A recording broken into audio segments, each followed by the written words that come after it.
വന്ദേ ഭാരതിനായി പിടിച്ചിരുന്നത് മണിക്കൂറുകളോളം. വേണാട് എക്സ്പ്രസിലെ ദുരിതയാത്രക്കിടെ യാത്രക്കാർ കുഴഞ്ഞു വീണു. നമസ്കാരം, കൊട്ടാരക്കര മീഡിയയിലേക്ക് സ്വാഗതം. വന്ദേ ഭാരത് കടന്നുപോകാൻ പിടിച്ചിട്ടതോടെ വേണാട് എക്സ്പ്രസിൽ യാത്രക്കാർക്ക് ദുരിതയാത്ര. അരമണിക്കൂറോളം നിർത്തിയിട്ട ശേഷമാണ് വേണാട് എക്സ്പ്രസ് യാത്ര തുടർന്നത്. ഇതോടെ ട്രെയിനിനുള്ളിൽ യാത്രക്കാർ തലകറങ്ങി വീണു. ഇന്ന് രാവിലെ പിറവത്താണ് യാത്രക്കാർ കുഴഞ്ഞു വീണ സംഭവമുണ്ടായത്. കാലുകുത്താൻ പോലും ഇടമില്ലാതെയാണ് വേണാട് എക്സ്പ്രസ് സർവീസ് നടത്തുന്നത്.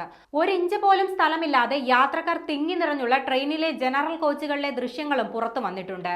മറ്റ് മെമു സർവീസുകൾ ഇല്ലാത്തതിനാൽ ഇത്തരം ട്രെയിനുകളെയാണ് യാത്രക്കാർ ആശ്രയിക്കുന്നത്. ശ്വസിക്കാനോ വെള്ളം കുടിക്കാനോ പോലും പ്രയാസപ്പെടുന്ന സാഹചര്യത്തിലാണ് മണിക്കൂറുകളോളം വന്ദേ ഭാരതിന് കടന്നുപോകാൻ വേണാട് ഉൾപ്പെടെയുള്ള ട്രെയിനുകൾ പിടിച്ചിടുന്നത്. വന്ദേ ഭാരത് സർവീസ് ആരംഭിച്ചതോടെ വേണാടിന്റെ സമയക്രമം മാറ്റിയതും യാത്രക്കാർക്ക് തിരിച്ചടിയായിട്ടുണ്ട്. കനത്ത ചൂടിലും തിക്കിലും തിരക്കിലും പെട്ട് 2 യാത്രക്കാരാണ് വേണാടിൽ കുഴഞ്ഞു വീണത്. സംഭവത്തിന് പിന്നാലെ നിരവധി യാത്രക്കാരാണ് വിമർശനവുമായി രംഗത്തെത്തിയത്. വേണാട് എക്സ്പ്രസിലെ ദുരിതയാത്രയെക്കുറിച്ച് പലതവണ പരാതി പറഞ്ഞിട്ടും റെയിൽവേ ഇടപെടുന്നില്ലെന്ന ആരോപണവും യാത്രക്കാർ ഉന്നയിക്കുന്നുണ്ട്. രാവിലെ ഓഫീസിൽ പോകേണ്ടവരും വിദ്യാർത്ഥികളും ഉൾപ്പെടെ ആശ്രയിക്കുന്ന ട്രെയിനാണ് വേണാട് എക്സ്പ്രസ്. 5 മണിക്ക് പുറപ്പെടേണ്ടിയിരുന്ന ട്രെയിൻ സമയം മാറ്റി 5:25 ഏറെ വൈകിയാണ് ട്രെയിൻ ഷൊർണൂരിലെത്തുന്നത്.